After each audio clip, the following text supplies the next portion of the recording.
জুয়েল ভাই, ভাই। আমার আর ভালো লাগে না, আমি তো আত্মহত্যা করবো ভাই। কেন ভাই? ভালো লাগে না ভাই, আর এই জীবন রেখে কি হবে। তাহলে আপনি এই ভেলনার ফল খান ভাই। আপনি কিন্তু ঠিক কথা বলেছেন। হ্যালো দেশবাসী, আপনারা কি জানেন এই ভেল্লার ফল খেলে মানুষ মারা যায়? এই ভেল্লাকে বলা হয় যে সবচাইতে প্রাকৃতিক বিষ। এটাতে যে রেসিন নামক একটা পদার্থ থাকে, এটা মানব দেহের জন্য অত্যন্ত ক্ষতিকর।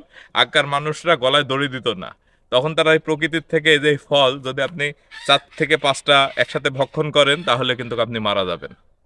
এবার আপনাদের কিছু গুরুত্বপূর্ণ তথ্য দিই এই ভেল্লা গাছ সম্পর্কে। আপনারা কি জানেন এই ভেল্লার থেকে যে তেল হয়, সেই তেল আপনার কোষ্ঠকাঠিন্য দূর করে। আপনার যদি 2 নম্বর, আপনার চুল পেকে যাচ্ছে, চুল উঠে যাচ্ছে, আপনারা যদি এই ক্যাস্টর তেলের তেল যদি চুলে লাগান সেক্ষেত্রে আপনার চুল কিন্তু ঘন এবং মজবুত হবে। এবং কিছু কিছু ভেষজ চিকিৎসায় এসেছে এই ভেল্লার পাতা যদি আপনারা গরম করে লাগান সেক্ষেত্রে হচ্ছে আপনার ব্যথা সেরে যাবে। আরও একটা আশ্চর্যকর কথা বলি, এই ভেল্লার ক্যাস্টর তেল আপনার বিমানের বিভিন্ন যন্ত্রপাতিতে লুব্রিকেটস হিসাবে ব্যবহৃত হয়। তো ভেল্লা গাছ সম্পর্কে আপনাদের এই তথ্যগুলো জেনে কেমন লাগলো অবশ্যই আমাদের জানাবেন। আরও একটা জিনিস আপনাদের বলি, ভেল্লা গাছের বৈজ্ঞানিক নাম কি জানেন? ভেল্লা গাছের বৈজ্ঞানিক নাম হচ্ছে রিসিনাস কমিউনিস। তো কেমন লাগলো আমাদের ভিডিওটি?